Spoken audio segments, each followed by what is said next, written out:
I've been shown some public service adverts which have recently been done by the British Heart Foundation. They put them up on YouTube and they're designed to stop children from eating too much junk food.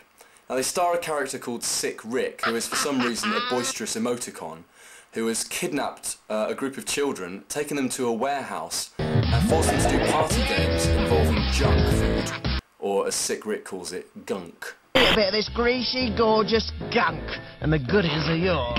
What could be more simple, eh? The more of that lovely junk food you shove into your gobs, the more of this you put into the pockets of the fat cats at the top of the food chain. Now, Sick Rick is clearly intended to be sinister, and he is. I thought it was his weird off-key voice, but it's actually because he resembles another character from public service adverts, the emoticon-faced paedophile from the Stay Safe Online adverts. There's a definite resemblance, maybe they're brothers.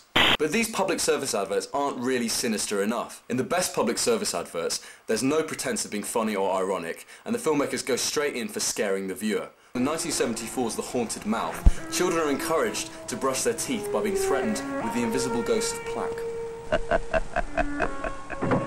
I've been waiting for you. The name is Plaque. B. Plaque. That's B for bacterial. Actually, I already know you. Oh, yes, very well. Especially your mouth. I'd venture to say I know your mouth better than you do. I should. I live there. If having a strange old man tell you, "I live in your mouth," isn't bad enough, B. Plaque then gives us an acid trip. Indulge yourself. Have some chocolate and caramel and all the sticky, gooey, sugary food you want. Why not? It's only your teeth.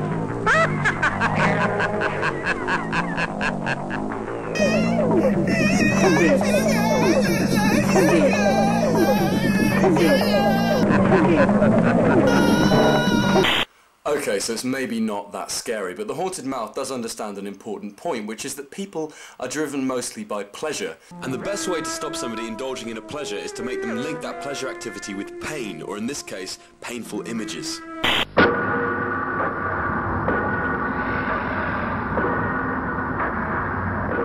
At first, only gays and IV drug users were being killed by AIDS. But now we know every one of us could be devastated by it. Quite hard to have unprotected sex with that going through your mind.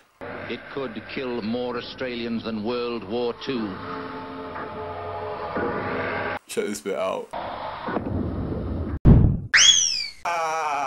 Now obviously our friend Sick Rick doesn't really hold a candle to that. But with the Sick Rick campaign, I do get the impression it was meant to be terrifying, and then some committee toned it down and made it politically correct. Still, there are a few elements to that campaign which show you what it could have been. There's the bit where Sick Rick loses his shit. Want the shirt? Eat the crisps. Want the shirt? Eat the crisps. Come on, crispy! Crispy, crispy, crispy! And the bit where he forces this kid to carry around a bag of sugar as a punishment. You mug! Presumably until he dies of exhaustion, at which point the other children bury him. And most disturbing is all of these scenes with gunk, with their focus on consistencies and squelching and gooey substances. Actually, it's not surprising, this episode listed this guy as a creative consultant. So there we are, my message is this. If you want to get through to the general public, if you want to get through to little kids, don't be funny, don't be ironic, don't be their friend. Make them feel pain, be unpleasant, be nasty. And you'll get through to them. I was in the pub with my mates, yeah, and I saw this, like, well-fit woman, so I thought, like, I'd just have a little look, you know, just get a quick eyeful, see what's on display. It was the biggest mistake of my life.